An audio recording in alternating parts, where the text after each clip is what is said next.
We are joining CrossFit's World Feed for Team Event 6 here on day number 3 of the 2019 Reebok CrossFit Games. We're back out in the North Park here at the Eliot Energy Center for the team sprint relay. I'm Sean Woodland with Annie Sakamoto and Dan Bailey. Thanks for being with us here today, everybody. Your overall leaders, Mayhem Freedom, trying to build on the sizable lead that they already have. They are 91 points up on CrossFit Krypton. Invictus sits in third, and OC3 Black, they have moved into fourth place. We're cutting to 9 teams after this event, so Team JST Compete and CrossFit Eliot right there on the bubble. JST Compete has to find a way into the top 9 if they want to continue in the 2019 Reebok CrossFit Games.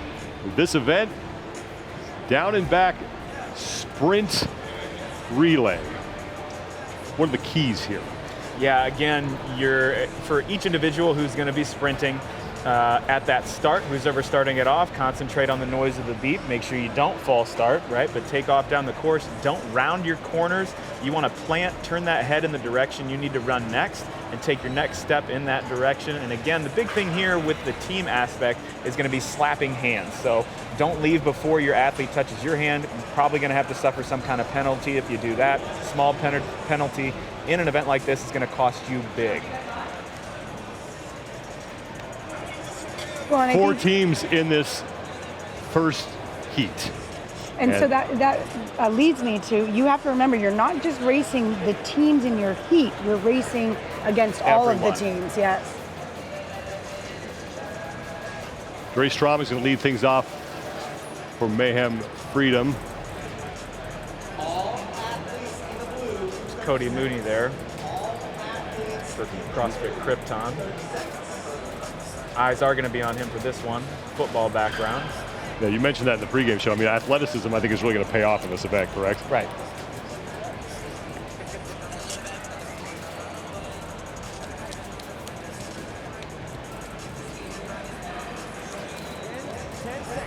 Ten seconds till the start, and remember, this event is huge because once again, we are cutting down to 9 teams, and we are underway, and it looked like Mooney may have stumbled out of the gates on the far side. I think that's OC3, closest to the cameras. They make the turn. These are the top 4 teams in the overall standings. But it's Dre Strom in the lead, weaving his way now through the cones, and he will make the tag. Little stumble, though, for Strom. Leg 2, that's Tia-Clair Toomey taking off. And Mayhem Freedom with a huge lead right now. Camille LeBlanc-Bazinet is in the pink. She makes the turn. Tia-Clair Toomey makes the turn. Tia with a put some distance lead on the field. But look at this, OC3 Black is closing the gap there that they kind of established on that first male athlete. Tag made now to China Cho for Mayhem Freedom as they continue to lead. Jessica Griffith is in the black shorts. Made up a little CrossFit bit of time Krypton there. making the turn, and at the far end, OC3 Black making the turn as Andrea Nisler is just trying to catch up and close the gap here. Jessica Griffith has managed to track down China Cho, so this one's going to come down to the anchor leg.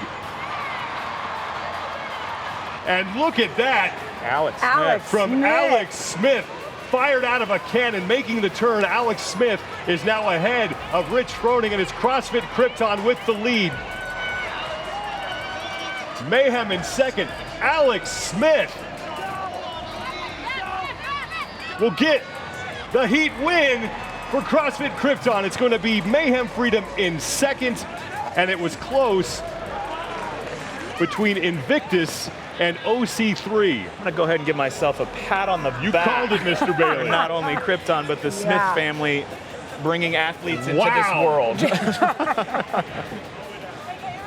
They played that perfectly, and from the beginning of that heat, Dre Strom and Tia-Clair Toomey gave Mayhem Freedom a big lead. As we now take a look at the times, this will be a bracketed event. And remember, the top times will move on. It's not necessarily if you win your heat, you're guaranteed. The top times move on to the final heat. that is a good point. Mayhem Freedom's time, although they took second in that heat, they could still be second place overall or second best among the field. We don't know yet. We have to watch the rest of the heats go. CrossFit Krypton is going to move on, but here's another look at the finish for Alex Smith, who went plaid on that one. And Jessica Griffith as well. I mean, the final two athletes for CrossFit Krypton, get them the heat win. They still have another heat to go, though, if they want to win the event. Yeah, definitely the big change there at the end of their last two runners. Jessica Griffith and Alex Smith were both able to kind of walk down, close that distance on Mayhem.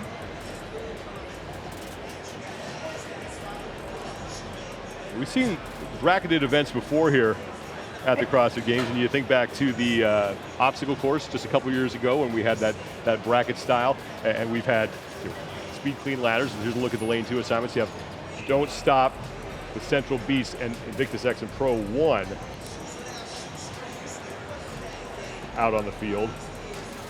And Invictus X will certainly be a team to watch as they have some athletic members of their team. You know, Margot Alvarez is a woman who always seems to do well in these types of events. Now, we were talking earlier, Kristi Aramo can run distance, but might not be the fastest athlete. Correct. She's definitely more traditionally known as a distance athlete. This will be something that hopefully she's taken some time to kind of shore up between her individual experience and now being on a team. Well, and the other difference that we saw in that last heat was it's one thing to run down and around Zeus fast, but you're seeing some of the teams definitely lose some of their lead on that zigzag piece to finish it. Again, I mean, similar to, we talked about running, what could you do, what are the keys to the event, what could you do to be better at this event? Go back 6 months from now and do endurance running. Right. There's definitely some similar things here. If you haven't been sprinting, if you haven't been working on any cutting, we're talking tenths of a second, you know, that it's going to separate a large portion of athletes or a large portion of teams. If you haven't been working on that, it's going to show up here. Sam Dancer is going to be running the opening leg for Invictus X. It looks like Margot Alvarez will be after him, and they're going to have Holden Rethwell running the anchor leg.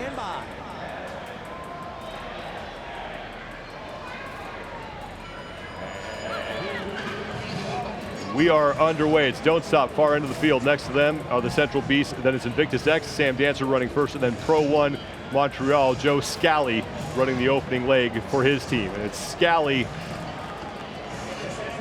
and it looks like Travis Williams at the far end of the field who have the lead after leg number 1. Don't Stop and Alexis Johnson. Pro 1 Montreal, that's Lorraine Allard. She looks like she is slightly ahead of Alexis Johnson. This is the second of 4 athletes to go. Margot Alvarez making the turn. She's in the middle of the field right now. She is in 3rd place, but Alvarez is now gaining ground on Alexis Johnson as they hit the pylons. Lorraine Allard, though, bottom of your screen, still in the lead for Pro 1 Montreal. Allard makes the tag, and here's Manon Lesueur. Even now between Pro 1, Central Beast, and Don't Stop. 1 athlete to go. Kristi Aramo making the turn for Invictus X. Jen Smith far into the field for Don't Stop. And now close as we hit the final leg. Holden Rethwell for Invictus X is out front.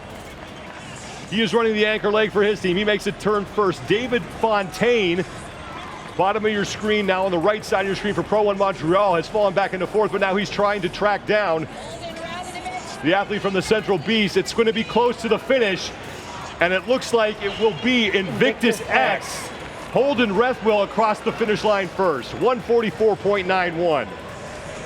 I was really impressed with Kristi Aramo's leg on that. She gained ground and actually, I think she overcame some of the other athletes in the field. Not what I expected from her. Invictus X, they, assuming that they beat some of the teams in that first heat, will be moving on. Right, I think they actually beat Mayhem with the 144, but not beat Krypton. I believe Krypton's time was 143.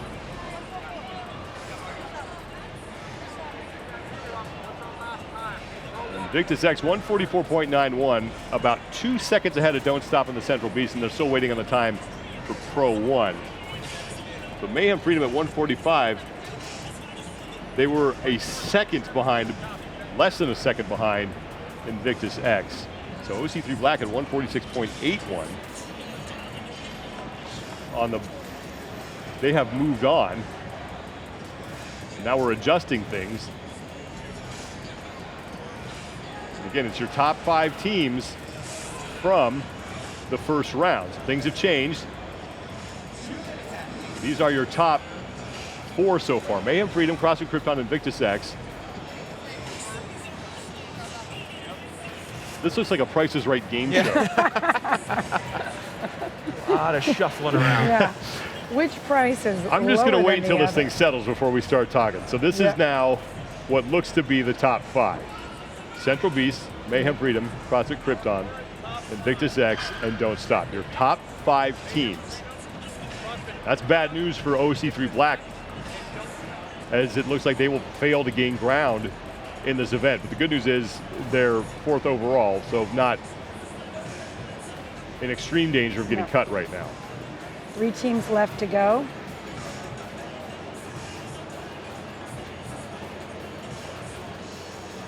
The 6th event for the teams as we kick off the 3rd day of competition. We appreciate you guys being here with us here at the Eliot Energy Center in Madison, Wisconsin. So now just 3 teams in this final heat. JST, Eliot, and the Exterminators. Now these are the teams who are currently sitting right on the cut line or on the wrong side of it.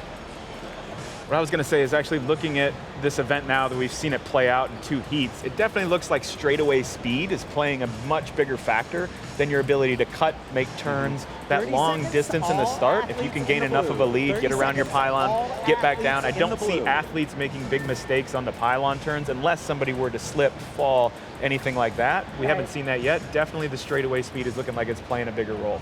You got to beat 146.60 seconds in order to get yourself in, to have a chance to get yourself in to that final heat. Take a look at JST competes. There's 3 teams in this 3rd and final qualifying heat. And JST Compete that was a team that did really well in the long run. They won that ruck event. It'll be interesting to see if they can run short and fast. JST on the far side of the field. In the middle, it's Eliot, and then the Exterminators as Zeke Grove makes the turn for them, and he will head back the other way, and it's Zeke Grove and the Exterminators in the lead. JST sits in 2nd, and it's Eliot in 3rd as they hit the pylons. Textbook cutter on that far pylon by Zeke Grove. So Grove making the tag. That is Kate Gordon.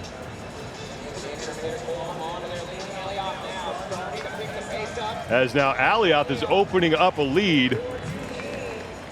They are in the middle of the field.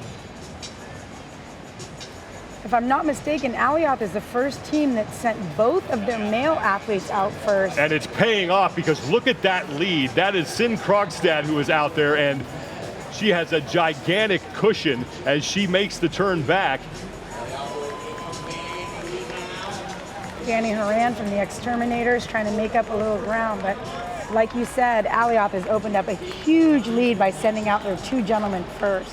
Krogstad is going to now make the tag to Mia Ackerland, who's running the anchor leg here, and Mia now just has to worry about finishing this thing inside 146.60 if she wants to get her team into that final heat, and she has 16 seconds now to do so. So this one's going to be close for Eliot. They have got to get themselves into that final heat if they want a chance of moving on, and it looks like they are going to do it. Ackerland making the final turn. She's across the finish line, so 1:44 unofficially, 1:44.49 for Eliot. JST is next at 1:47.31, so they will not advance, and the Exterminators at 1:50.34, they will not advance as well. So one team is going to be dropping out of that final, and Eliot is going to be moving in.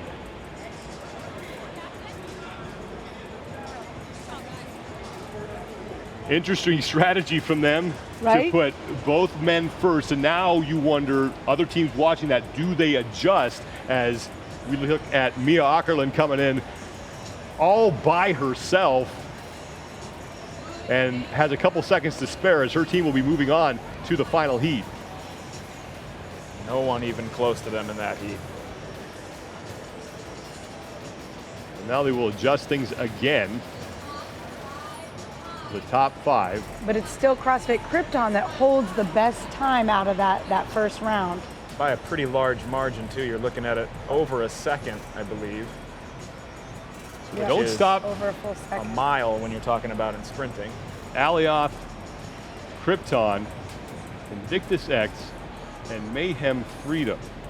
Now these are all teams that are on the right side of the cut line. The other teams now will be ranked 5 through 11 in this event based on their times in the qualifying. So those spots are now taken. So spots 1 through 5 will be decided here in this final heat, and that will be determined by their finish order in this final heat. Then after this event, we cut down to 9 teams. This is the 6th event for the teams as they once again kick off action. Day number 3 of the 2019 Reebok CrossFit Games as fans continue to file in here to the Eliot Energy Center.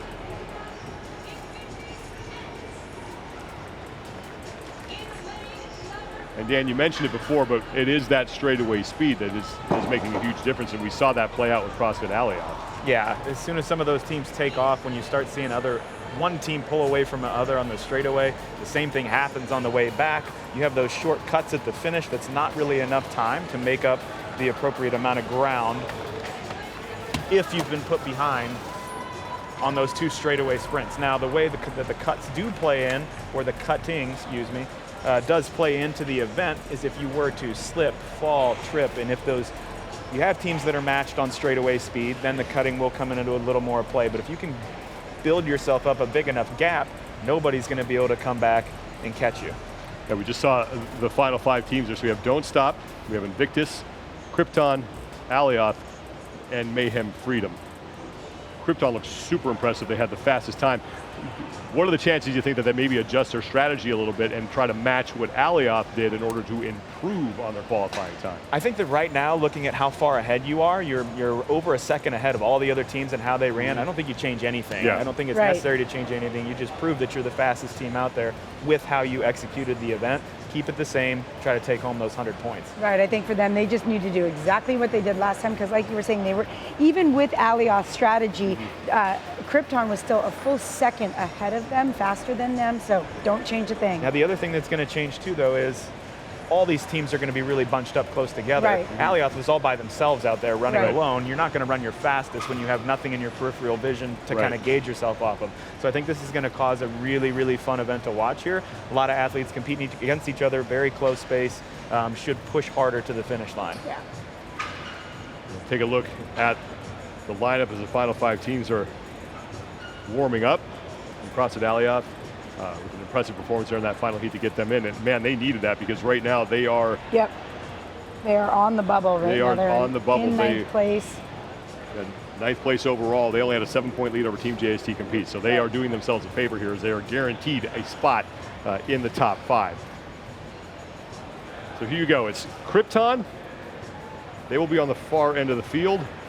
Eliot next to them. Don't Stop, Invictus, and then Mayhem Freedom.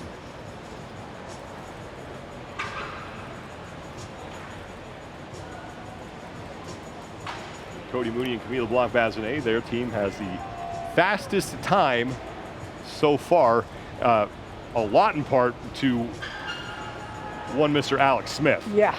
Yeah, I didn't see that coming. I knew he would be fast. Like, I assumed he would be fast from just like I mentioned, the Smith family. They all play sports. They grew up playing that. I know that just from knowing Ben. But, man, he shot out of there like a cannon. I mean, nobody was even close. You talked about a good start, and that's exactly what happened. I mean, he was so fast off the line. Well, and he didn't have anybody around him, so it was easy to judge how fast he was. Let's not forget about the work that Jessica Griffith did as well to track down Right. China Cho. So because he was all by himself, he looked super fast. But Jessica Griffith is the one that managed to pull them even and then handed things over to Alex Smith.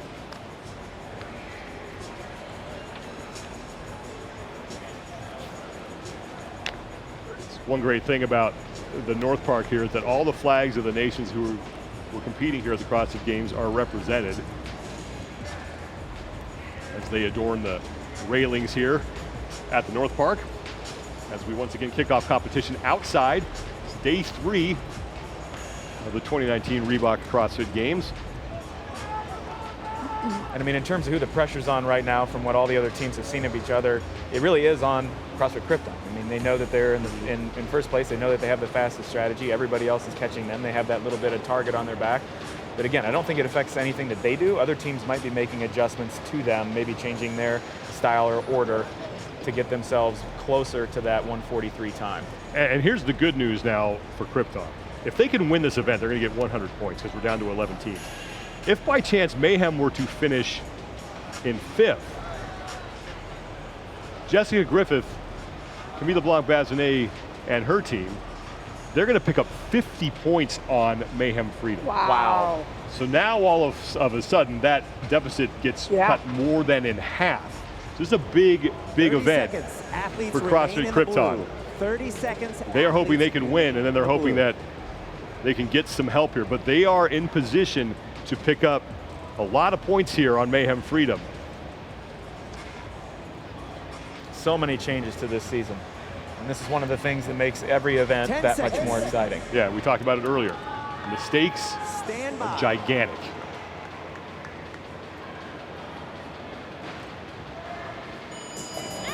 Final heat underway, far side of the field is Krypton. Next to them, Eliot, Don't Stop in the middle, followed by Invictus X, and then Mayhem Freedom. Dre Strom, once again, running the opening leg, and it's Mayhem Freedom slightly in the lead over CrossFit Krypton as Cody Mooney running the opening leg for them. I think Cody Mooney might have got a better start on that round, which is bad news for everybody else in the field. So here comes Tasia Persevich. So this is the same way we saw that qualifying heat play out. Persevich running second, Camille Blanc-Bazinet in the middle of the field running second for And it looks like Eliot kept their strategy of sending out both males first. You know, thinking about it, Eliot had a lot less rest going into this final event versus some of those teams that went in the first heat. Persevich tagging to Cho. The race on right now between Eliot and Mayhem Freedom. CrossFit Eliot. That is Sin Krogstad, and Krogstad now in the lead. Jessica Griffith in the middle of the field was able to track down China Cho last time, but Sin Krogstad now for Eliot as they make the tag down to Mia Ackerland. And Mia Ackerland, same story, has a big lead, but look out, here comes Rich Froning and Alex Smith. So same strategy for all these 3 teams, and now we are even as Alex Smith has taken the lead. Smith to the pylons. Froning to the pylons. Smith the final turn. He's across the finish line, and it's going to be Krypton taking the event win. Don't Stop will take second, and it's Mayhem Freedom in third. So that means that CrossFit Krypton's going to cut 20 points off Rich Froning and Company's lead right now after 6 events. Alex Smith once again bringing it home for his team. And a great win for him as he had to hold off Rich Froning and Mia Ackerland as he weaved his way through those pylons. And now, maybe that CrossFit Mayhem Freedom lead isn't as insurmountable as we once thought. Now going to be down to just 71 points. Yeah, we mentioned those changes in the scoring as the cuts kind of move along, and there in one event, a 20-point gap, and Mayhem didn't do bad. Right.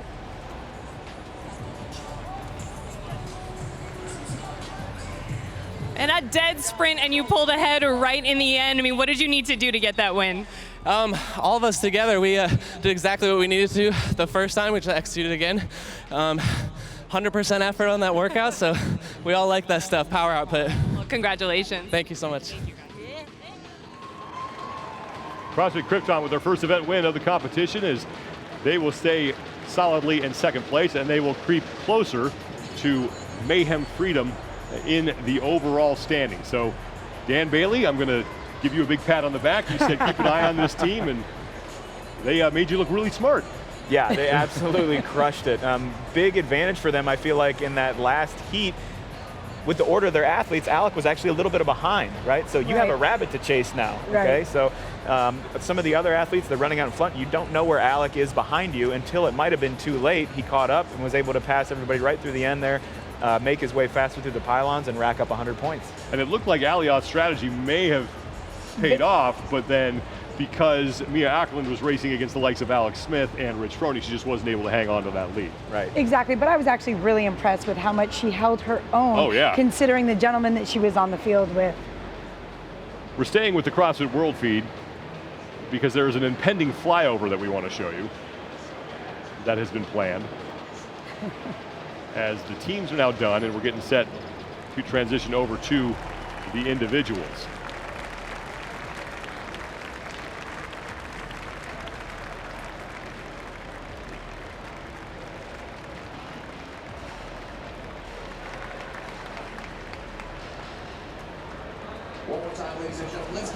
It's a Coast Guard helicopter that will be performing a flyover this morning. Who are out there right now doing their jobs, so we can be in here enjoying the 2019 Reebok CrossFit Games.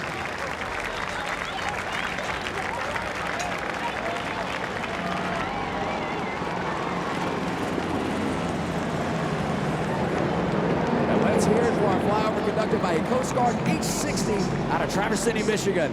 Thank you once again to all those who have served and are currently in service.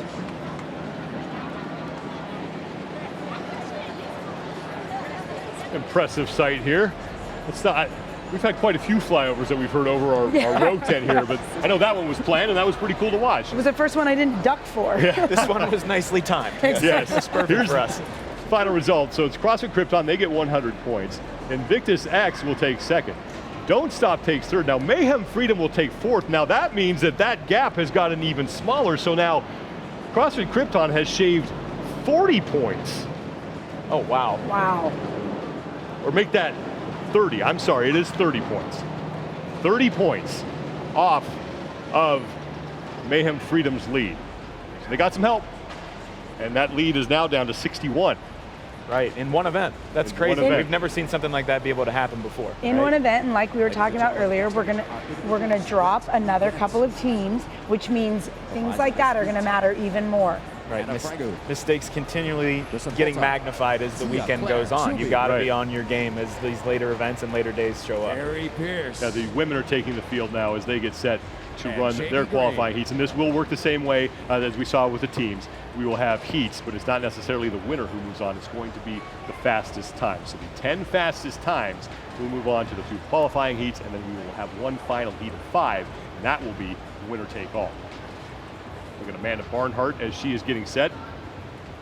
Well, and normally we see, kind of the top heats going second or third. Now we're seeing the top heats get the advantage by going first. So we talked about this briefly in the last one. Obviously, by going first, if you do make it through, you're going to get more rest than the athletes that go in the later heats and then have to go ahead and run again quickly. But for the athletes on the bubble, they now know the time that they need to hit. That's going to be a huge help for some of these ladies who are trying to stay alive.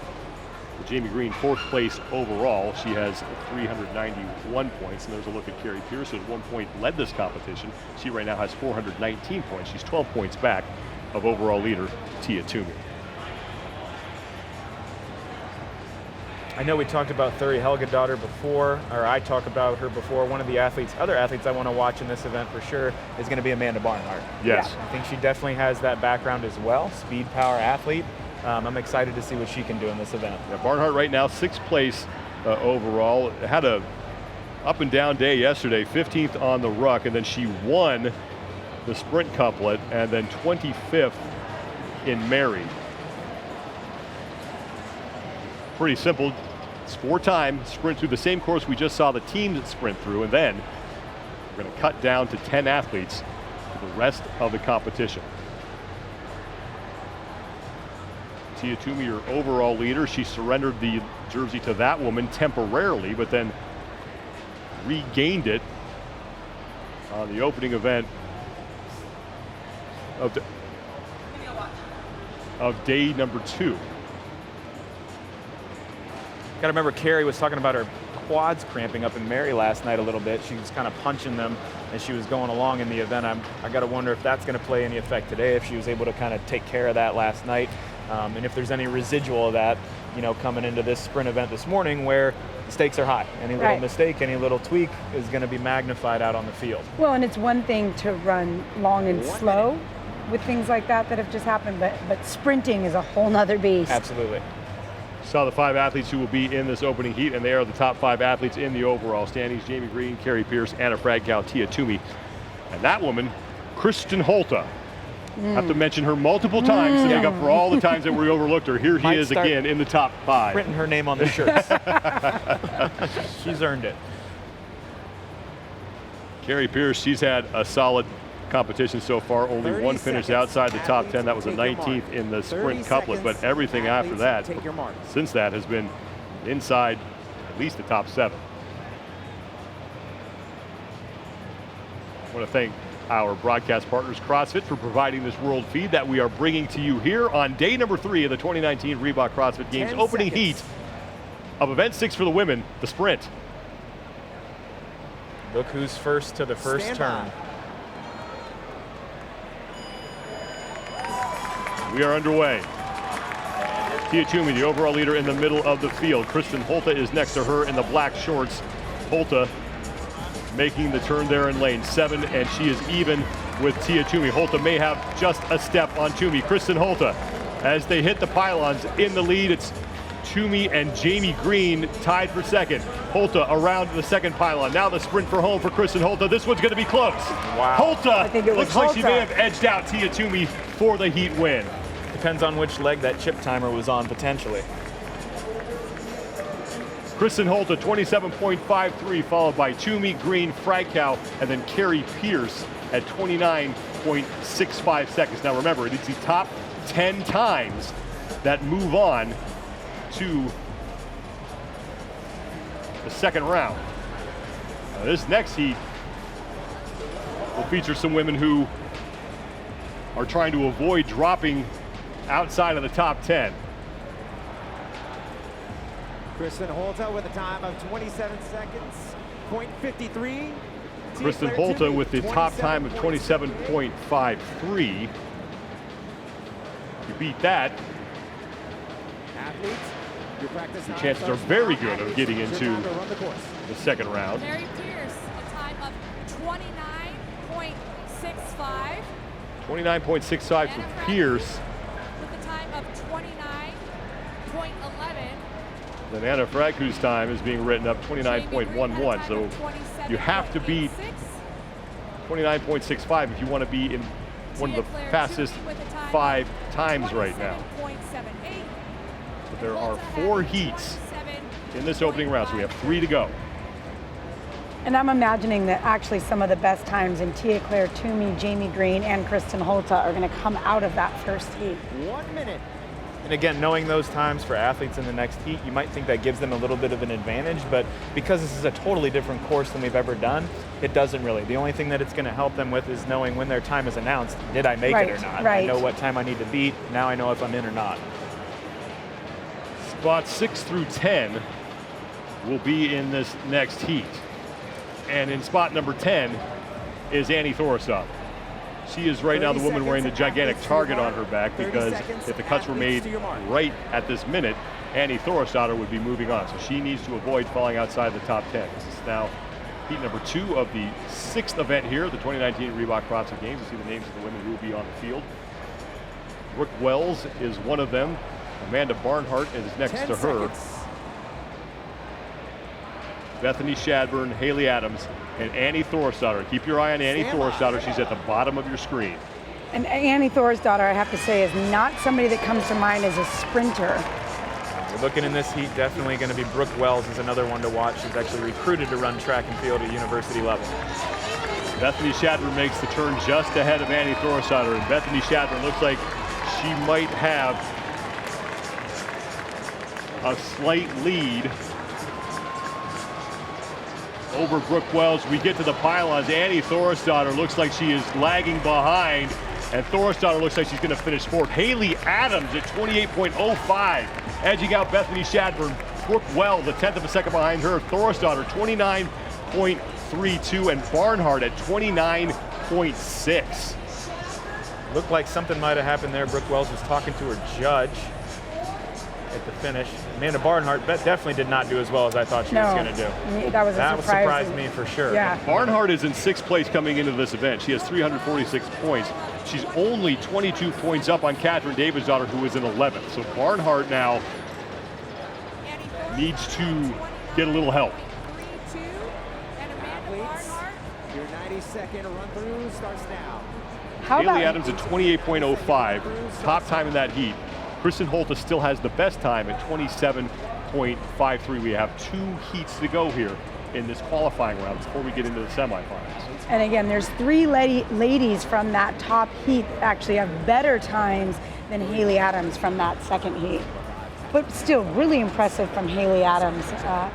As an 18-year-old rookie on the individual side, to be pulling in numbers like that, super impressive. Yeah, the composure to come out with the other athletes in that heat, a lot of games veterans, and she just went after it. Here are the next 5 women up. Danielle Brandon, Turi Helgadottir, Briggs, Katrin Davidsdottir, and Alessandra Pacelli. 1 minute. Like we said earlier, the one to keep your eyes on is Turi Helgadottir in lane 3. Traditionally always done really well with the sprinting events.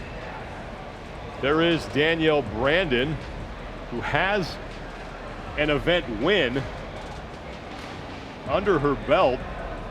Also a track and field athlete. Pole vaulter from Sakamoto State University. These are your top times. So Kristin Holte at 27.53. Bethany Shadburn now from that last heat has the 5th best time, 28.64. Top 10 times. 30 seconds, athletes We'll move on. Katrin Davidsdottir, a lot at stake for her here. 11th place overall. Turi Helgadottir, she is in 12th. So these 2 women trying to work their way into the top 10. And in order to do that, they probably have to advance at least into the next round. Yeah, that's where your eyes need to be in this heat. Watch who makes it first to that first pylon. We are underway. Sam Briggs, closest to the screen next to her is Alessandra Pacelli. As we work our way down the field, Danielle Brandon, as Briggs makes the turn, and then it is Turi Helgadottir,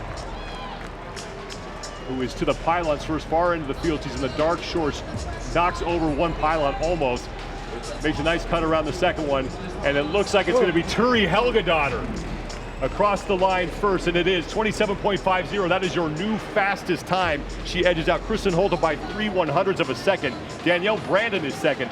Davidsdottir is third at 28.79. That might get her in. Alessandra Pacelli at 29.08. And Sam Briggs, 30.17 seconds. But Turi Helgadottir, that is huge for her. 12th place coming into this event, 316 points. She's 14 points back of Annie Thorisdottir. And actually now 10. with the time to beat, right? With the 27.5 versus Kristin Holte's 27.53. Sam Briggs at 30.17. We take a look at Danielle Brandon weaving her way through those pylons. But Briggs, 15th place overall, doesn't look like she's going to make it into that qualifying heat, the second round, I should say. Samantha Briggs, her competition might be done. Yeah. It is hot down there, as it has been all weekend long at the North Park. And there's a good chance at this point Sam Briggs realizes that her competition is over. I think she's a smart enough athlete. She knew where she stood. She knew what she had to do. And there's a good chance she knows that her weekend is over. Yeah, one of those situations where you're thinking earlier in the weekend, what could I have done to not put myself in this position to have to perform in an event where I know I'm a little bit weaker, right? What can I look back on in hindsight? How could I have done a little bit better, put myself in a bigger or better position come Saturday morning? And I'm guaranteeing that's what's going through Katrin Davidsdottir's mind right now. I don't think she's guaranteed a spot yet. Her time looked decent. Again, it's the top 10 times, so we'll have to wait and see how that plays out. Here are 5 women who are 15th or below. Sarah Sigmundsdottir in 20th place. She has to make it into the next round in order to have a chance of advancing into the top 10. Essentially, Sarah Sigmundsdottir has got to find herself here in the finals if she wants to make up her points deficit. Right now, she has 259 points. Annie Thorisdottir has 330, so you've got to think top 3 at least for Sarah Sigmundsdottir in this event. Well, and the lady next to her, Laura Horvath, Rookie of the Year last year, is in the same boat as Sarah Sigmundsdottir, sitting in 18th place right now. She has to advance into the next heat or her weekend is over as well. We're off. Laura Horvath in the middle in the dark top. She's another one who needs a huge performance here. She finished second last year at the CrossFit Games. She's in danger of missing the cut. Horvath just ahead of Sigmundsdottir on the turn. Horvath is in the lead. Far end of the field. See what that time is as she crosses the line. Now Sigmundsdottir looks like she is behind Horvath. Horvath makes the turn. Far end of the field is your winner. Horvath is in. Sigmundsdottir in is Caroline Prevost at 27.71. Horvath 28.42. Sigmundsdottir 29.55. She may not be advancing. We are starting to look at times if you're above 28 seconds that might not make it into the final 10. So we may have seen the last time that Sarah Sigmundsdottir is on the field here at the CrossFit Games as Caroline Prevost wins that heat. I cannot believe I'm saying that right now. I know, and I think I'm honestly probably going to say it about Laura Horvath too. She did better than I thought she was going to do. Not traditionally very good at the sprints, but with Caroline Prevost getting that time under 28 seconds, I'm feeling like the top times are rounded out. Everybody's under 28, I feel like. I mean, we're going to have to take a look at that, but not a bad time from Laura, but she may not make it into that final event. Could be the end of her weekend as well. Now, the athletes who don't make it in, they will be slotted in spots 11 through 20 based on their times in this qualifying event. So those spots are not going to be locked in as we compete for first through 10th. And I'm shocked right now that Sarah Sigmundsdottir, that we're actually talking about this, might be getting cut here. Right, and it's the same 2019 CrossFit Games. It's the same thought process. What she just did here in this event is not why she's leaving the event, right? It's everything that happened prior to this that led up to this moment where the pressure was on in an event that you just don't have that many strengths with, where the other field is just that much better. Right, and so it comes down to the mistakes that you made in some of those earlier events and how you could have avoided those to not put yourself in a do or die position come an event that does not favor you. Right, and with an athlete like Sarah, again, similar to Fikowski, like I don't think it's something that's like her overall fitness level is terrible, right? I don't think that we got a good view of what she's actually capable of. I think it might have just been execution on some early events in the weekend. Well, and you have to wonder, does that come from their mindset going into this weekend with the unknowns, knowing that there's going to be cuts? Did that wear on their mental game more than maybe they even realized, right? Right, depending on how you were training leading up to this, you saw all the changes. Oh my goodness, I haven't been prepared for this. I'm not sure how to react. I don't know how to tackle the different events. So yeah, all these things can play a huge factor into coming into the competition weekend. Katrin Davidsdottir on the left of your screen is another woman who is waiting nervously right now because she has got to get into the semifinal round. 11th place overall, trailing Annie Thorisdottir by just 6 points for the top 10. The times are all written down on the left. Quite a few in the 27s, and maybe 3, 4, or 5 in the 27s, and then you look after that, a couple you see in the 28s. So it looks like if you're between 27 and 28 seconds, if you're in 29, 30 range, you're probably not going to make it. Sarah Sigmundsdottir came in inside 29 seconds. She just has to wait and see how this plays out. And you can see among those ladies that are kind of on that bubble, both of making it into this next round and just on the bubble in general, there's not a lot of banter, there's not a lot of talking between them. And I feel like usually in these events, in between, you know, people are chatting with each other a little bit more when not so much is on the line. None of those ladies are talking to each other right now. I think that's been the change of the mood for the entire weekend. It's been a little bit more serious faces, a little bit more, not as much excitement, slapping high fives, just kind of like you mentioned. Right. Let's see if we can hear what Kiki Dixon, one of the floor announcers, is saying. I'm guessing they're going to announce who's in the final heat. Now she just said that they'll be back in a few minutes, so that is apparently not going to happen. You want to talk about some nerve-wracking moments for a lot of these women as we take a look at Anna Franco, who is well on the correct side of the cut line. She was in 5th place overall coming into this event. And Haley Adams and Caroline Prevost talking some things over. Caroline Prevost, the winner of that last heat, looking like she's going to advance. And Haley Adams, the youngster, continues to be impressive here. Right.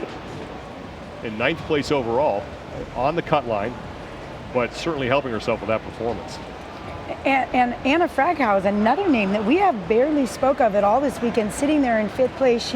She had an 11th place first event, but then yesterday a 6th and a 5th place finish. We've never seen her at the games. She's a name that we've thought should and could be here at the games. Eventually she was going to show up, right, exactly. And so to not only see her, but in a game scenario like we're seeing this weekend, to be sitting in 5th place, really impressive debut from Anna Franco. Yeah, absolutely, and again, we're still kind of looking at the athletes' reactions. Everybody's got a pretty grim face on who might be on that cut line, and the only time I can think where that situation might have played out in past years was maybe 2011. We had a cut line on the final day, but then also something that people forget about is that in past years' games events around 2013, 2014, there was a minimum work requirement for workouts. So if you didn't finish a workout, if you got a DNF, you were out of the competition. So if you didn't get so far in a workout by the time the time cap came around, you were out.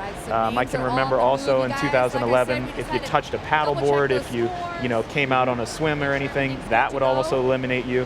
So all those things played minds in past history, but nothing like it is this weekend. Exactly. Nothing like you knew if you at least got through the event. Exactly. You were fine. You were Just finish, and I'm exactly. okay.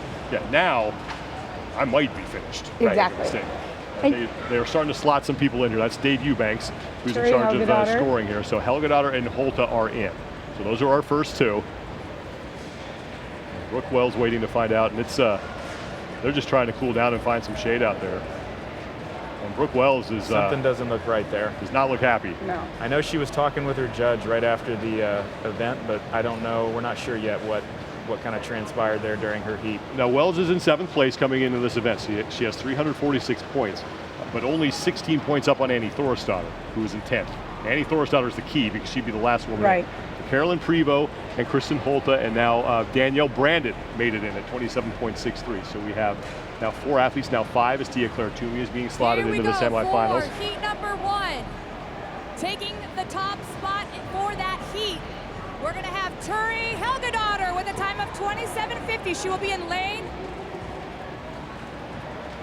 middle lane. So that is lane number. So like we have in the past. Excuse me, lane number 5. They're going to put the leaders in the middle of the field. Lane number 3, Danielle Brandon. In lane number 7, Kristin Holte. So this is the first heat that they're announcing. In lane number 1, Tia-Clair now Jamie Green is in.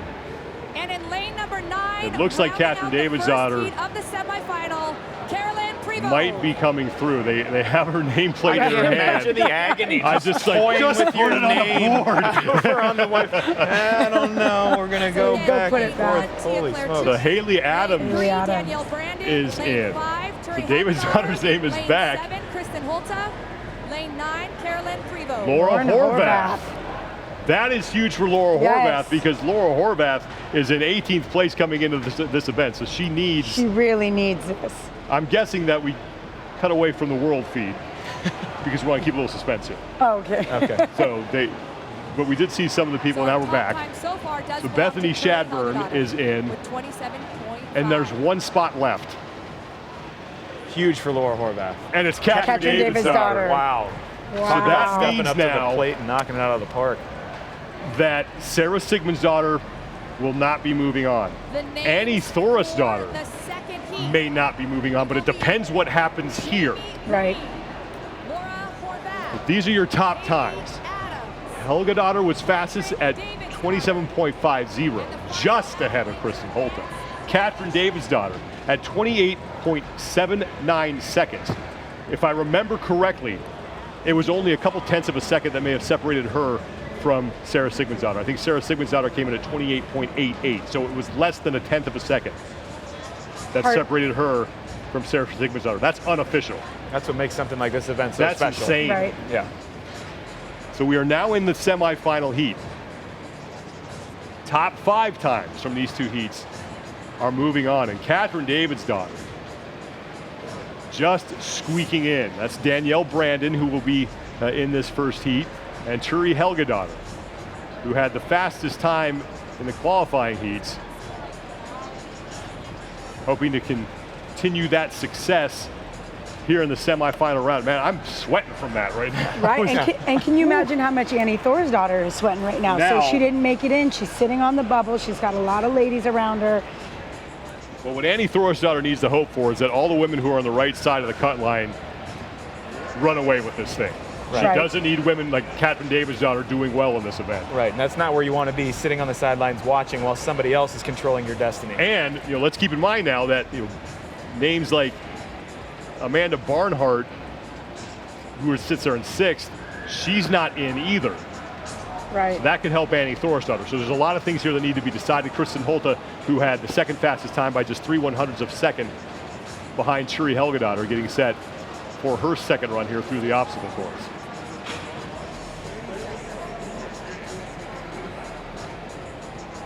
Super impressed with Kristin Holte's performance on this, being more well known to be an endurance athlete and still coming in and absolutely crushing the sprint. So she's doing what she needs to do to stay at the top of the leaderboard. I'll never forget Kristin Holte though, when she won sprint course 2 in 2015. Just the most beautiful performance I had ever seen.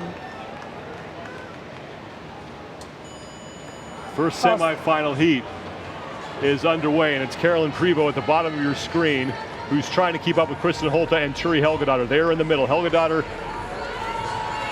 making the turn along with Holte Prevost right behind them. Sprint now to the pylons. It's Holte dead even with Helgadottir. Prevost looks like she's in 3rd place. And a stumble from Helgadottir. That's going to open things up for Holte.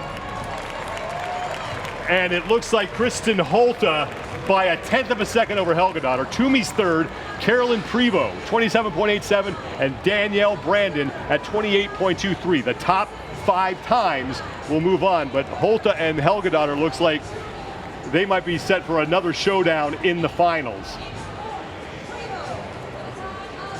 Talking about those cuts, that's where it kind of came into play. It's not something necessarily that's going to make your sprint course race here or your time, but it definitely can break it. That little stumble, you saw she lost by right around a 1/10 of a second, and that's all it took. So Brooke Wells, if you look on the left, her time was bumped up to 38.77. Must have been incurred some kind of penalty, but there's the stumble from Turi Helgadottir. And like you said, Dan, that's what opened the door for Kristin Holte to take the win on that heat. And look at the start. Dan, this is something you talked about. That's a great start from Kristin Holte. It was a great start. She actually did have a little bit of shuffle of the feet there at the start. If she can eliminate that, I bet she can go even faster, cut another 1/10 of a second off.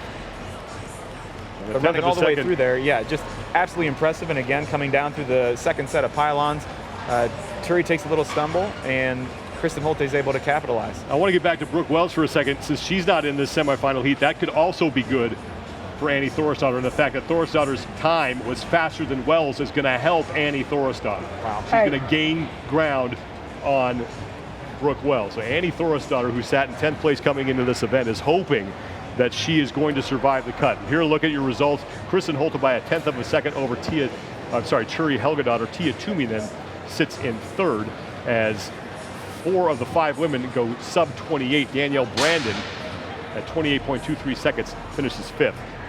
2nd qualifying heat set to go. Not sure if we're going to get lane assignments or not. Caroline Prevost, another athlete who's having a terrific debut career at the games. She was 19th coming in, so she's a woman who needs to make it into the finals and do very well there if she wants to vault up the leaderboard. So we have Davidsdottir, Horvath, Green,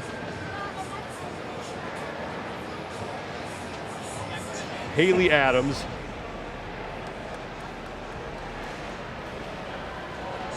and finally Bethany Shadburn.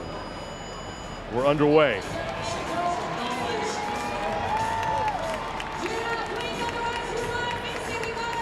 Remember, top 5 times advancing. Bethany Shadburn making the turn closest to the screen, but middle of the field is Jamie Green. Looks like she is slightly ahead as they hit the pylon. So Jamie Green in the middle of the field trying to hold off Haley Adams. Green, the final cut, and Jamie Green is going to get across the finish line first. David's daughter at 28.35 might be on the outside looking in as far as the final heat is considered. Bethany Shadburn and then Laura Horvath. Her time has not shown up yet. Incredibly fast time from Jamie Green. That's right up there with the top two ladies in the first heat, 27:20. And what's impressive is a lot of these ladies have actually cut time off. their first time through the course. Laura Horvath needed really to get herself into the finals as she was in 18th place coming into this event. And now we take the top 5 times, and if she was towards the back of that heat, it is highly unlikely that she will be moving on. And it's looking more and more unlikely that she will be surviving this next cut.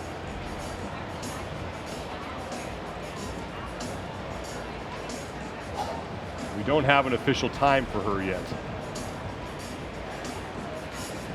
We do know it looks like Jamie Green, who I believe that would be the second fastest time of the qualifying with the 100th of a second behind Kristin Holte.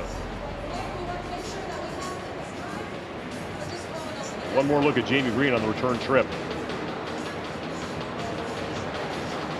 Looking phenomenal coming down the straightaway. The way that she's driving her arms, rounded that corner a little bit. Great cut, turn and go. She's got that head swiveled right to where she needs to go next. Wherever your head goes, your body's going to go. Gets her eyes on the finish line, crosses with an incredibly fast time of 27:20. I can't wait to watch the final heat. Right. They're all within a couple tenths of a second of each other. It's going to be incredibly exciting to watch. And like we were saying, kind of getting better each run, it looks like. Right, a little more experience, learn what to change to make your time a little bit faster. And the women who don't advance now to the final heat, they will be slotted in spots 6 through 10 in the result. So that's how many points that they will be awarded, spots 6 through 10.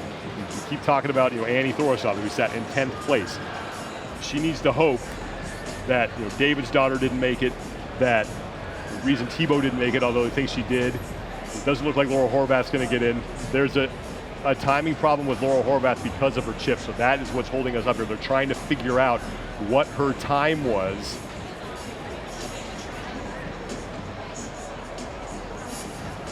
And now we await the athletes who will be moving on to the winner take-all finals. Sam Briggs is there with Annie Thorstadter, and Laura Horvath, who was second last year at the CrossFit Games. We talked about this, we go back on Thursday, that seems like a year ago. But we had questions about her. Yeah. She didn't have the season that we expected her to have. Didn't look super solid at the Rogue Invitational, had some holes in her games, but you think she's under the guidance of Michelle Latendre, she could get that fixed. But now it looks like she has a lot to work on heading into the next season. Right. I want to say that she hung on a lot better this weekend than I had expected when we talk about the Rogue Invitational and the rest of her season. But that's not the word I want to use for an athlete that was second place at the Games last year. I don't want to say that her performance was a hang-on for the first 2 days. So I feel bad for Laura. I hope obviously they're going to go back to the drawing board and figure out. It also goes to show you how talented the field of athletes really is, right?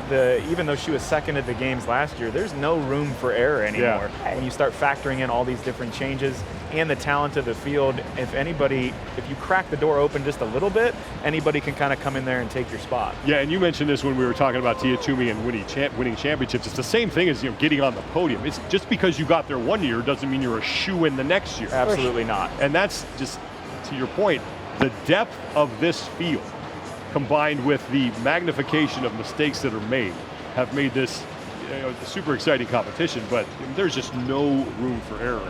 And now I wonder, when you start tracing back like your entire season, you're planning out how you're going to peak. We talked about that on day one. We don't know, maybe Laura had some injuries here and there. Other athletes may have had some bumps and bruises. We know Sarah Sigmundsdottir was coming off of a rib injury. Are you more careful in how you're training? Are you more careful in how you're prepping to where you get to this point in the week, or you get to the CrossFit Games, and you are fresh mentally, physically, you want to feel the best you've ever felt, not be worn down in any respect, not having a fear of any of that pain maybe from some of your training. I feel like that's showing that it's that much more important to be that ready when you get to this weekend. Well, we talked about that on one of our first shows. It's just the whole idea of seasons within CrossFit and how the way that they've constructed this year has not lent itself to having a season. So it's really upon the athletes and their coaches to create a season within the year and figure out how you're going to get your athletes through without injury and to this point peaking. Right? Yeah. Because obviously I think physically they're all very similar, but it's who's peaking, who's mentally and physically actually peaking at this moment. All right, let's do an Ask Dan Bailey. Questions are coming. Why not? So our first question comes from, I'm sorry I can't read the name, but what would your favorite event have been if you were competing healthy this year, but you can't say the sprint? Ooh. Oh, wow. I didn't see that down there. There's a caveat to that question. What would have been my favorite event? Man, I really liked event 1. I think that would have been a fun one for me. I think it would have been a good one for me. There weren't so many high repetitions, so it was a little bit lower in the rep scheme. Total bit of mile of running I would have enjoyed. Anything kind of above that, I'm pretty afraid of. I start slobbering, it doesn't look pretty. So yeah, the rope climbs are something that I've always tried to work on, be a little bit better at since it caught me in earlier seasons. So that would have been a great, a fun event for me and also a great test to see kind of where I'm at in terms of the rest of the field. So I'd probably have to pick event 1. All right, next Ask Dan Bailey. What do we got here? You're the most amazing sprinter I've ever seen in CrossFit. You'd be able to win this if you did it as an individual. Question True. mark. Fact. True. Fact. Because, and look, I'm going to give you props too. Did one of the coolest things I've ever seen in CrossFit competition Yes. when I think you went over the hurdle, lost the sunglasses, grabbed them in mid-sprint, and did not lose a step and kept going. Still won the event. And still won the event. Yeah, this is the only time that I will brag about anything. And when events like this come up, I'm like, hey, 100 points. Yeah. Let's do this. You know what I mean? And it's not like a diss to the rest of the field. It's just I spent, between 10 to 15 years learning how to run fast. That was my only goal. I wanted to be in the Olympics when I was younger. So when these events come out, I mean, not only are they super fun, but I just start, again, slobbering in a different way. I'm really excited and salivating at the chance to get 100 points and just kind of put some of the talents that I've been given on display. Perhaps we can just get you a wild card for this one event. Oh, that would be that would be fun. I would do it in a heartbitch. If those pylons are still out there later tonight, you'll see me out. All right, maybe we can get you out there on the course. I'd love to do that. Keep those questions coming. Hashtag Ask Dan Bailey. Just to get you guys updated, we're still waiting on the official scoring results. There was an issue with Laurel Horvath's timing chip, so the judges are discussing this. They're trying to figure out what her time is, and then once they have that figured out, we will know the final 5 athletes who are moving on to the winner-take-all final heat. That's what we're waiting. What would be your favorite event, Sean Woodland? Yeah. What have we done so far? We've done None of them.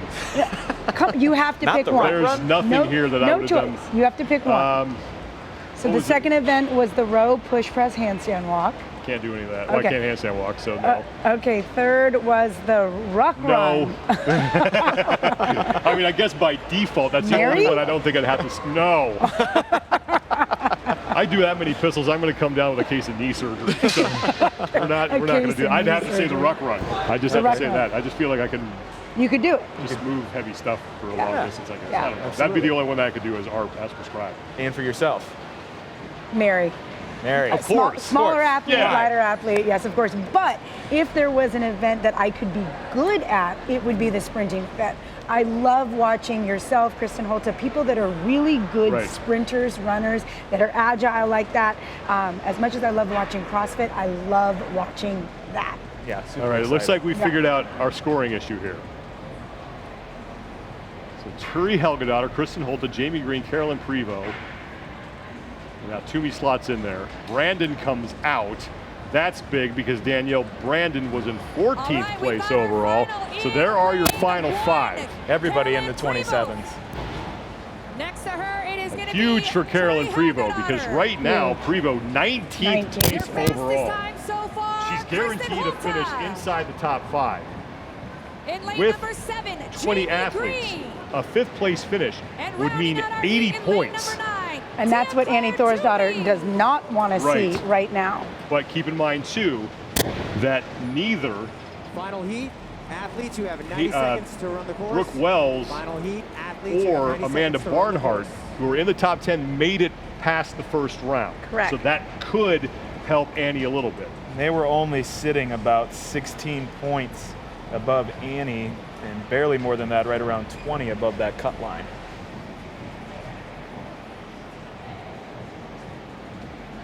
Kristin Holte had a great battle with Turi Helgadottir in the last heat. Those two will be on the field for this winner-take-all final. Now, for Kristin Holte, she's only 15 points back at Tia Toomey. Yeah. If Kristin Holte were to win this event, she'd earn 100 points.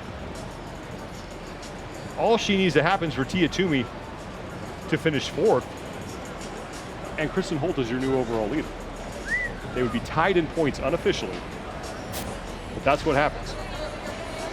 It's a lot on the line here. Right, and we keep saying there's a lot of events left, but as we keep marching through the weekend and Kristin Holte keeps proving that, hey, I'm going to chip away at this lead and put myself in contention to win, we got to keep our eyes on it. Right. Well, and she's doing everything that we've said some of these athletes haven't been doing, and that is seizing upon her strengths and doing her very best to get as many points as she can under her belt. So if and when some of the events come up that she's not as good at, she's got a cushion to work with.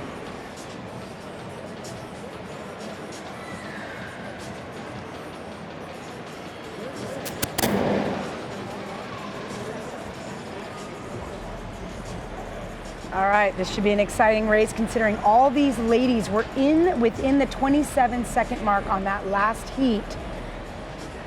Yeah, when you're talking about finishing in a sprint event, when you're looking at seconds, you're getting beaten by a mile. So in a sprint that's around 20 to 27 seconds, you're going to be down to the tenths of a second almost every single time. The winner take all final heat. Keep your eye on the middle of the field. That's where Kristin Holte, Jamie Green, and Turi Helgadottir are. They had your fastest times coming into this final heat. Dead even to that first All 5 pylon. athletes making the turn at the same time. It looks like it's Holte who's opening up a lead in the middle of the field. Tia Toomey staying close to her. That's big for Toomey. Holte making the first turn onto the second pylon, and now the sprint to the Going finish. through the gates. Holte's got it. And it's Kristin Holte who will win the event. Huge win for Kristin Holte. Tia Toomey's going to finish third. Helgadottir will take 4th. Prevost takes 2nd. That is huge for Carolyn Prevost because she just picked up 95 Wow. points. She came in 19th place. She's trying to get her way into the top 10. That may have done it. Look at that time for Kristin Holte. She was almost another half a second plus off. I'm like, were you holding something back? Well, you in the said you first 2 fixed your rounds? footwork at the start. Maybe Yes. you shaved some time off, and it looks like she may have done that. Absolutely. Carolyn Prevost takes 2nd. Tia Toomey takes 3rd. Toomey's going to get 90 points. That means now that Holte will only trail Toomey by 5 points unofficially after this event. Such an impressive race from Kristin Holte. Like you said, Dan, she just got faster and faster every time she ran this race. To And at this shaved point- off 30 seconds is unbelievable. At that point in the race, going through the pylons, just don't make a mistake. She Right. didn't. Cross the finish line first place, 100 points. So it's Kristin Holte picking up the event win. It's going to be the first of the competition for her, and another top 3 finish, her 3rd inside the top 3. And when the heats are whittled down like that and everything is on the line because of cuts, how important is it for you to get to the top of an event like this? I know you always want to be on the top, and it's super fun to be in the final and just try to run as fast as I can. Yeah, what was it like out there? I mean, you had to do it over and over, and after a couple days of competition already, how did it feel? Like, this is what we train for, to be able to repeat time after time. So it was super fun, and the atmosphere is amazing. Congratulations. Thank you. Kristin Holte with her first event win of the competition, and she will significantly narrow the gap between herself and Tia Toomey. And it looks like Kristin Holte will sit unofficially in 2nd place overall. Jamie Green most likely will be in 3rd, as Carrie Pierce, who sat in 3rd, did not make it as far as Jamie Green did in that event. So Jamie Green looking like she's going to be in 3rd place behind Tia Toomey and Kristin Holte. Now the question is, did Catherine Davidsdottir and Annie Thorisdottir get help and stay inside the top 10? Right, and you never want to be dependent on other women's performances to keep you inside of a competition. It's a super uncomfortable position for them to be in. One I don't think that they've ever been in. They're always in command at some point of the weekend, kind of controlling their own destiny. And they are definitely not doing that right now. You could see them before just kind of sitting down on the sideline with a blank stare out onto the field, waiting to wonder, did I make it? Am I going to move on? Well, and I think a lot of them are probably thinking the same thing we heard from Brent Fikowski earlier. There's no way I'm ever going to be outside of the top 10. That's where I live in this event. Then all of a sudden you find yourself outside, you find yourself scrambling, and that's not a situation you've ever had to deal with before. And we talked about the mental aspect of these CrossFit games and how all the unknown and how all the cuts are playing on people, and it's clear that it's having an effect. Right. Exactly, because you can't imagine that these ladies physically are that much different, right, at this point. So I think it really begs the question, is this wearing on them mentally? I think 100%. You can see it on their faces. You can see it in the interviews. You can see it when people, when you ask athletes to react to different events. That always comes up, right? That always comes up. The point spread, the cuts. Am I going to move on in the weekend? So, I mean, yeah, definitely been an exciting show for us watching here at home. The men are now taking the field. This is where we stand coming into the day after 5 events. Noah Ohlsen had a 5-point lead on Matt Fraser. Jacob Heppner is in 3rd. It's Panchik in 4th, and Adrian Moonweiler rounding out the top 5. This is the exact same thing that we saw with the women, the exact same course. Athletes take your mark. 30 seconds. And there are some men who are feeling the pressure. That's Adrian Moonweiler, who is in 5th place overall. Matt Fraser starts the day in 2nd place overall. He will be in the opening heat along with Jacob Heppner. And the overall leader, Noah Ohlsen. So Ohlsen will be right in the middle of the field. He's wearing the white overall leader's jersey. First qualifying heat is underway, and it's Adrian Moonweiler at the bottom of your screen who's going to be first to make the turn. Good cut by Noah Ohlsen in the middle of the field, and Ohlsen now looks like he has a little bit of a lead. Matt Fraser on the far side getting to the pylons. Little stumble from both Heppner and Ohlsen right there. Ohlsen across, he's going to take the heat, and now we see where everyone else slots in. So it's Ohlsen, Panchik, Moonweiler, Fraser at 26.49, and Jacob Heppner rounding out. And it was if Dan Bailey had called Noah Ohlsen and told him, don't throw your chest through, throw your foot through. Did you see him do that? Yep, absolutely, taking the good advice there. Yes, that was nice of you, Dan. Maybe he was watching the show this morning while getting ready. I would assume he probably knew it before I said anything. Okay. Great run for Ohlsen, though. That's huge for him. I mean, winning your heat, that's all you can do at this point. 25.60 seconds for that man, Noah Ohlsen. Who for the second time in his career has the white leader's jersey. And he had mentioned that this is something that he has been working on. He knows that he's not quite as good with all kinds of different really short, high power output events, clean, sprinting, combining those two different things. So this is something he's been working on, and right now it just showed. He even had a couple little fumbles through the pylons there. So if we base what happened with the women, how they kind of cleaned up their each run one after another and got faster, and he can do that, Noah Ohlsen could do really good in this event. The next heat are the men 5 through 10. Pat Vellner's at the bottom of your screen. He currently sits in 10th place overall.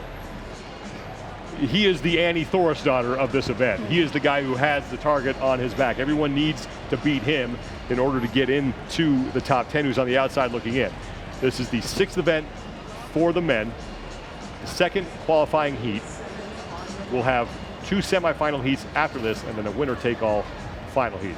Results from heat number 1, Noah Ohlsen at 25.60 seconds. Every man sub-27. Jacob Heppner at 26.97 was just a half second slower than Matt Fraser.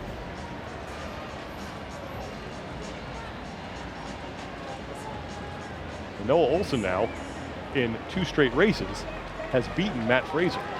It's impressive. Putting the heat on. Yeah. So Pat Vellner is going to be at the bottom of your screen. He's in the maroon top.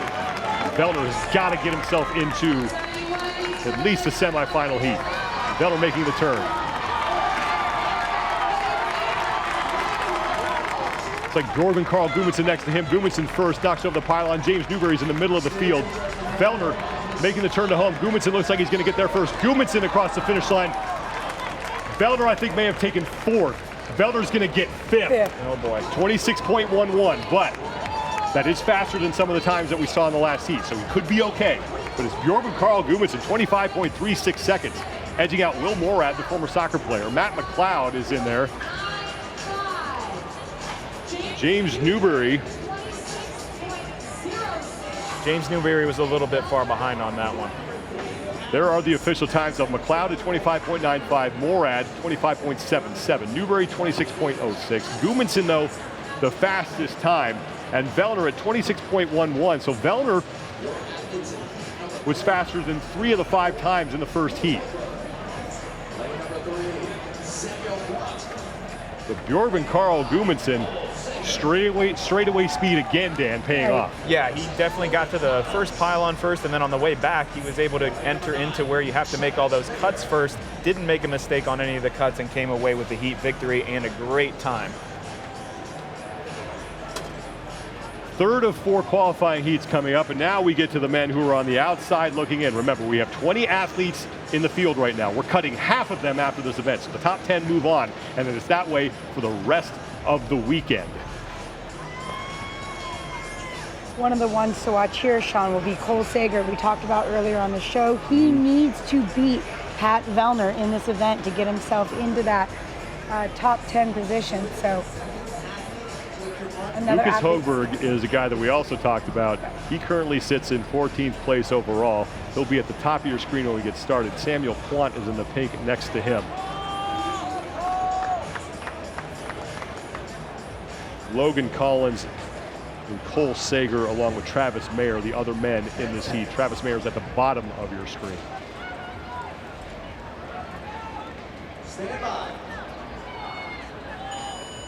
Lucas Hogberg, the only one going with a standing start, immediately gets left behind. So Hogberg trailing here as Travis Mayer and Logan Collins hit the turning point and make their way back. Looks like Travis Mayer has the lead over Logan Collins. Cole Sager's in the middle of the field, and then Samuel Plant in the pink shorts. Final sprint to the finish. Travis Mayer. Mayer, and it looks like Sager. As Travis Mayer, 25.82. Cole Sager takes second. Plant, Collins, and then Lucas Hogberg finishing in 5th. So that is a great result for Travis Mayer. He was 15th place coming into this event. 293 points. He is 19 points back of Pat Vellner, who sits in 10th. So it looks like Travis Mayer may be moving on. So Vellner at 26.11 still beats some of the times in that heat. So Vellner just trying to get himself into the next round. If he does that, it's looking okay. But Travis Mayer with a great finish here as he got to the final pylons. I was going to say same thing with Cole Sager doing well, getting under the 26-second mark. In contrast to that, Lucas Hogberg did not do so well in this, so not doing potentially what he needed to do to stay in the event for the rest of the weekend. This is going to be now the final qualifying heat as we take a look at the official results for the fastest times that we have through 3 heats. So it's Gudmundsson, Ohlsen, Morad, Mayer, and Sager, your top 5 times. So Pat Vellner is in there, but he's in the bottom 5, and there's 1 heat to go. Again, similar situation to the ladies we saw before. You're left on the sideline just watching other competitors kind of handle your destiny. Exactly. Chandler Smith in this next heat, Saxon Panchik, Eliot Simmons, Joshua Wittrup, and Casper Gammelmark. That's Casper right there. Eliot Simmons, 17th place overall. So all the men in this final qualifying spot are in spots 16 through 20. Casper Gammelmark in lane number 9. He's making his first ever appearance here at the CrossFit Games and hoping to continue on here in the competition. But the men in this heat need to find a way to get themselves into the finals, much like Caroline Prevost did with the women. She certainly helped her cause as she tries to get a spot inside the top 10. And yesterday when we were interviewing Chandler Smith, he had mentioned that he would love to see some running come up, but that we'd already see 2 running events. So it'll be interesting if by running he meant sprinting or just longer running. Casper Gammelmark is at the bottom of your screen. Chandler Smith in the middle. Keep an eye on him. Right now he is 16th place overall. And a couple Little stumbles bobble. at the start, and Chandler Smith looked back. And it looks like they're going to start over. There was a false start. It looked like Chandler Smith and Casper Gamelmark, closest to the camera, may have stepped across the line. Now I'm interested to see what the penalty is. Is there a penalty? There's a few different ways you can do this. One, you can disqualify those that false started, or you could charge a false start to the entire field, and then the next person who false starts is out. I'm not sure how they're going to handle it. Maybe they'll just walk back and do a reset. I'm sure Pat Vellner right now is going up to Dave Casper going, kick them all out. Just leave it right here. They're all done. Send them in the They all stand. cheated. Joshua Wichtrup walking back to the start line, asking for an explanation as to what happened. But if you look at the bottom left and Chandler Smith in the middle, watch the stumble. That's Gamelmark stepping across, and then he does it again. And then Chandler Smith gets his arm in across as well, and that's what may have triggered the false start. And this is tough. Now all these athletes have to run again on the heels of just having sprinted. I mean, it wasn't far, but you know, they got a good couple of yards underneath their belt. We will restart the fourth and final qualifying heat.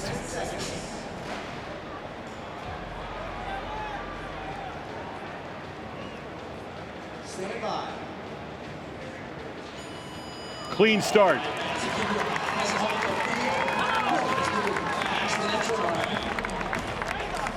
Eliot Simmons looks like he's getting left behind. Gamelmark makes the turn.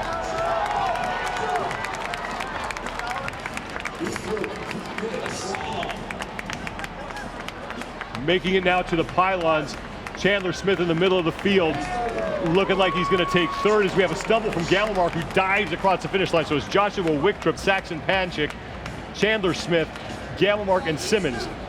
So Pat Vellner beat everybody but Wichtrup in this one. So Vellner might squeak his way in to the qualifying semifinal heat now. Very good for Pat Vellner in that time there, 24:91. I think it's one of the fastest times, if not the fastest time we've seen over all the heats. So definitely a name to watch there with Josh.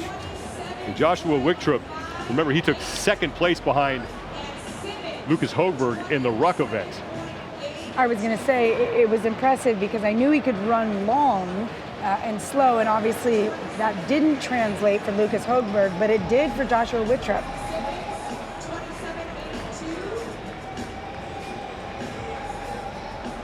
Now we will have the ceremonial moving of the name placards over into the semifinal round.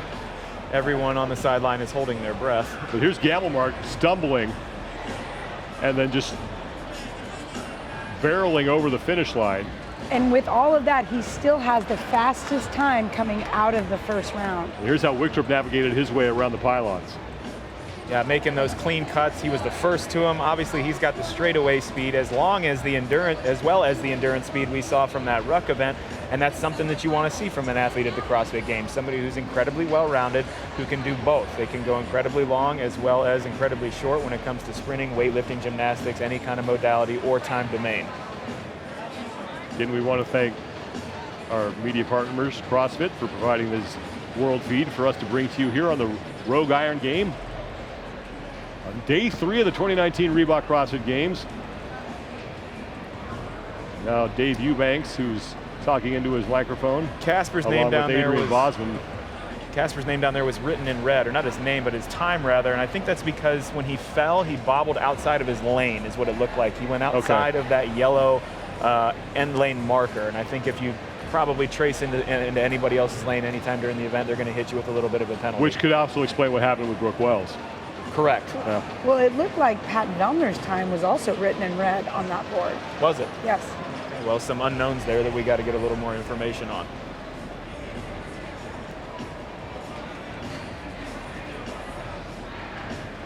You can see Pat Vellner got knocked 10 seconds as well. Oh my gosh, 36-11. So that what he needed might keep Vellner 36 from moving on. He's from staying in the competition. Right. That is. I gotta wonder what was the. I don't know what the penalty was. I don't know what it was either. The only other thing I can think of is if potentially when they lined up, something was over the line. That's exactly what it sounds like. I'm guessing that either or like you at said, some point in the race. his foot passed straight into the other lane. Yeah, maybe a foot, a shoe just went a little bit wide when they made a cut. Wow, so that is going to be big for athletes like Joshua Wichtrup, who is on the outside looking in as far as the cut goes, because Wichtrup is in 19th place. Something about the number 19. Bjorn Carl Gudmundsson is there, Saxon Panchik, and Noah Ohlsen is there as well. Oh, that's devastating for Pat Vellner. Yeah, like you said, Sean, we're seeing the men's competition right now play out a lot like the ladies as far as some of these positions go.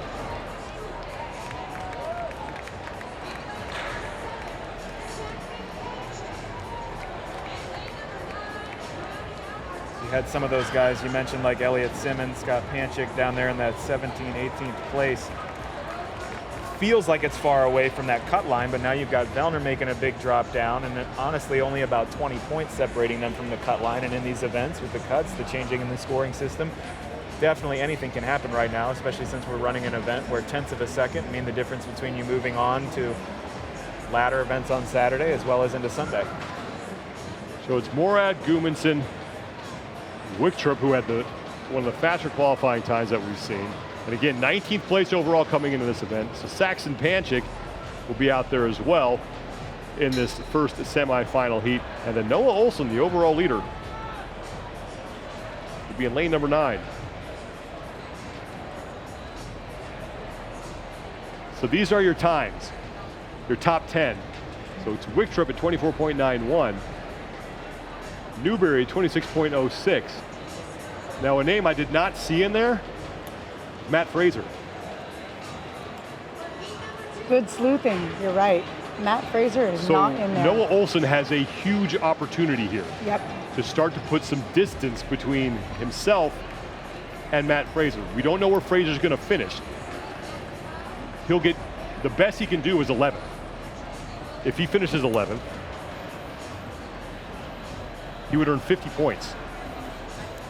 As opposed to if Noah were to finish first, he gains 100. Wow, what that a opens swing. up a 50-point lead. 50-point lead. Ohlsen's lead right now over Fraser is only 5 points. So if Ohlsen can get himself into the top 5, just get into the final, he's going to open up a bit of a lead on Matt Fraser.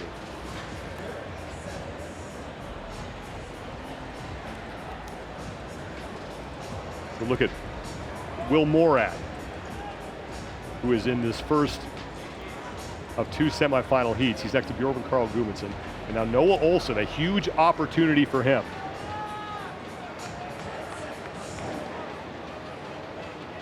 Ohlsen is going to be at the bottom of your screen. He's wearing the red leader shorts.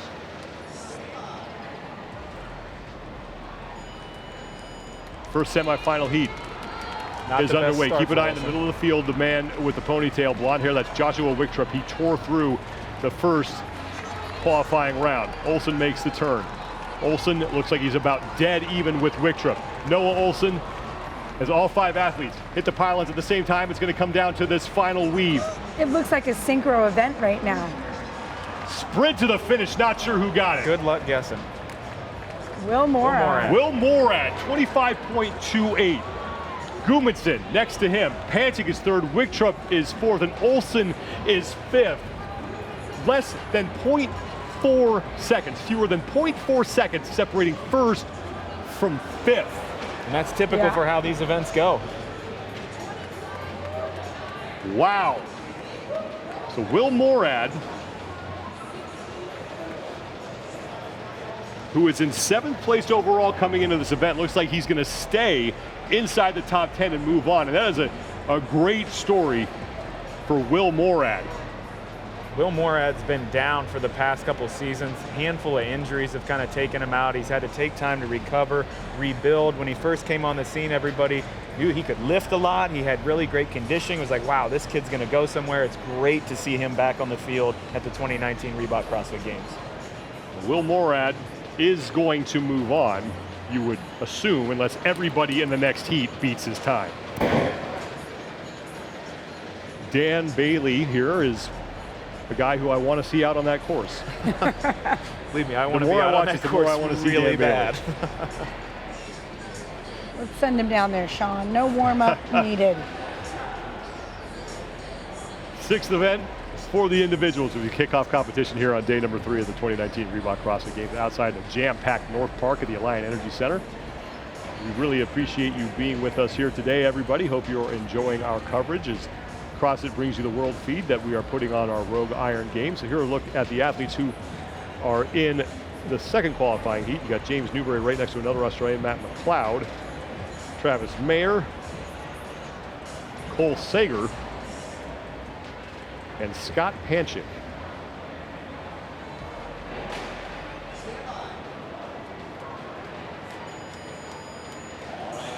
Second qualifying heat is underway. Panchik and Sager hitting the pylon and making the turn to home. Scott Panchik looks like he's in second place as this is dead even again. And this heat might be faster than the last one. All 5 men across the finish line at about the same time, and it's Travis Mayer and Matt McLeod. They tie. 25.98 seconds. Those two are moving on. Now the question I have in my head, that 9.8, does the timer go out one more digit? Is that how they're going to figure that one out or not? I know it's not displayed here with that tie. Sometimes these timers, won't display, but the judges can see an additional digit there to differentiate that time. The good news is, though, those are the 2 fastest times. Those guys are moving on regardless. Now it's the next 3, and this is coming down to less than a second to decide who's going to be moving on to the finals. Joshua Wicktrip at 25.49. As you count up the times in the 25s, so Morad looks like he might be the fastest, so he's going to move on. But just look how close this finish is going to be. I can't imagine what it's going to look like in the finals. Yeah, it's going to come down to every single piece of this race. Your straightaway speed, how you make the cuts, how you get through the pylons, all of those things are going to play a major factor when now we're talking about not just the tenths of a second, not just the hundredths of a second, but possibly thousandths of a second. And they did. They put it up. They added an extra number. So Morad with 25.28. He's the fastest. Bjorgvin Gudmundsson looks like he'll go over. I think Saxon Panchik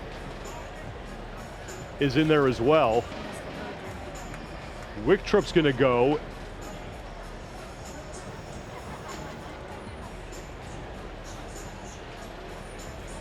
And then I think it's going to be maybe Noah Ohlsen. No, it would be James Newbury. No, Noah Ohlsen I think is going to go. I think Noah Ohlsen will be next, if I'm reading that correctly. Wicktrip and Ohlsen should be the next 2.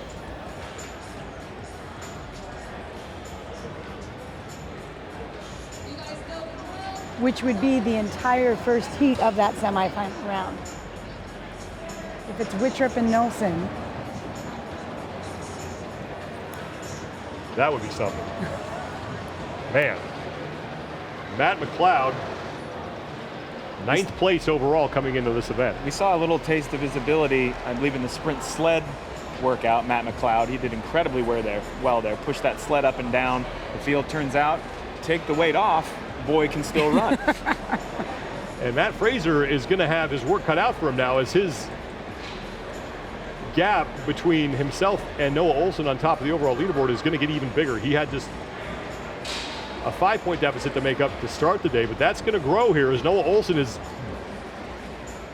looking like he's going to stay on top of the overall leaderboard. The worst Noah Ohlsen can do right now is 5th. That'd be 80 points. The best Matt Fraser can do right now is 11th. That would be 60. Still a 20-point gap.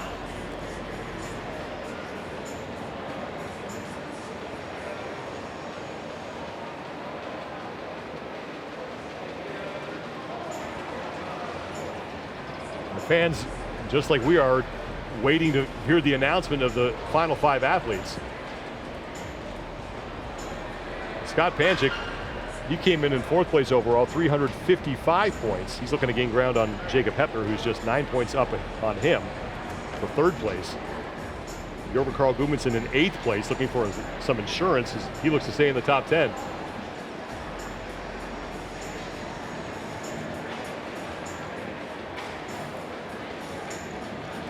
This reminds me of, I think, the first speed clean ladder that we had in Carson, where Rich Frohney didn't think he made it in, and then they called him out at the last minute. And he was in a similar situation. He had to battle back and make up a deficit, and the guy he was chasing was Noah Ohlsen. A little repeat of history here. Yeah, I can remember him sitting down. Oh, now we got another name. Wittrup just got hit with a penalty.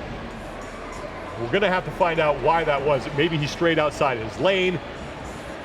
If he stepped on the yellow line at the end of the race, that's a 10-second penalty. Well, wow. And that's huge for him because he needed to get into the finals. And that means Matt And McLeod. that opens the door for Matt McLeod. So now everybody, it looks like, in this final heat is already safe. The Joshua Wittrup, 19th placed overall.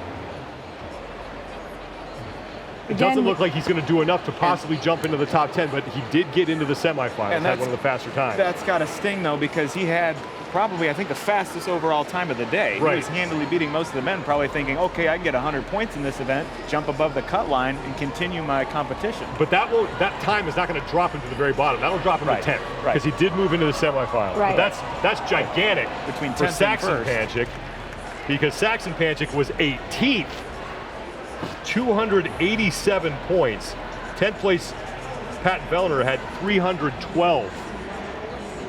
So Saxon Panchik hoping to rocket up the leaderboard and inside the top 10, and he might be knocking out Pat Vellner in the process. These are the top 5 times. Will Morad, 25.28 seconds is 0.7 seconds separate Morad from Travis Mayer. It's going to be Panchik, Morad, Jorgen Karl Gudmundsson, and Noah Ohlsen in the red leader shorts, who will hang on to the overall lead.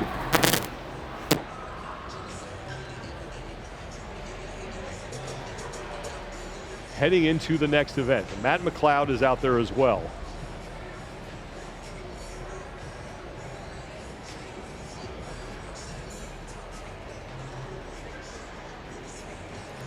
Will Morad, 7th placed overall, will move on, not only in this event, obviously, but also in the competition, as he looks to stay inside the top 10. Noah Ohlsen is just building his lead on Matt Fraser.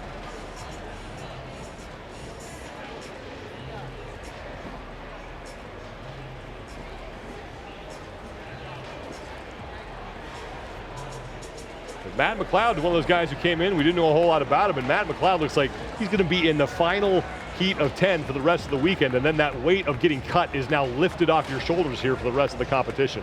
Yeah, we saw one of his students. He's a coach in Australia. We saw one of his clients last night, and she said this should be a really good event for him. Final heat, winner take all.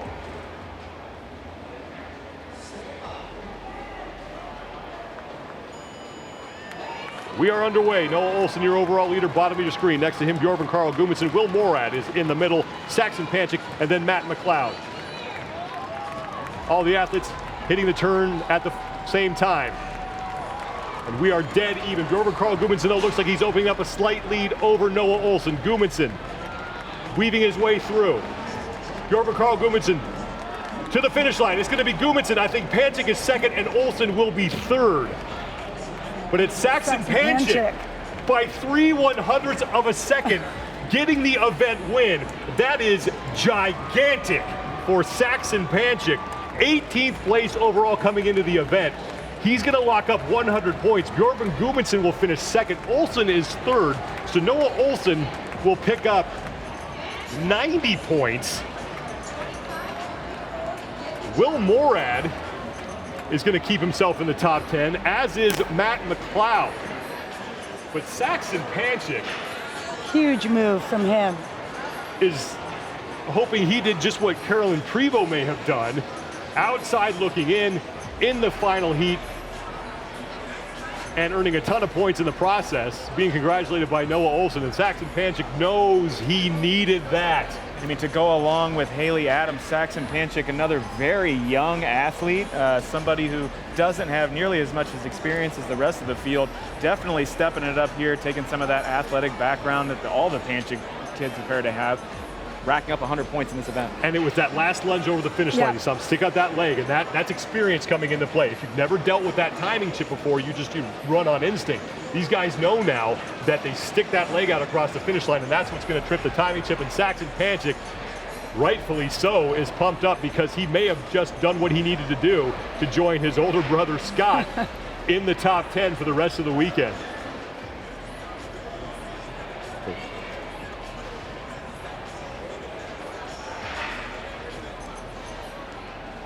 Saxon, you say you really needed that, and now that you've gotten that event win, how does it set you up for the rest of the events here to come? It sets me up with a lot of confidence going into the rest of the events. What's it like for you to be out here with your brother sharing the floor, especially knowing that eliminations are coming and so every point counts? It's amazing that, that's how it is during training sessions when we get together and, competition's always on. Congratulations. Thank you. Saxon Panchik, 100 points.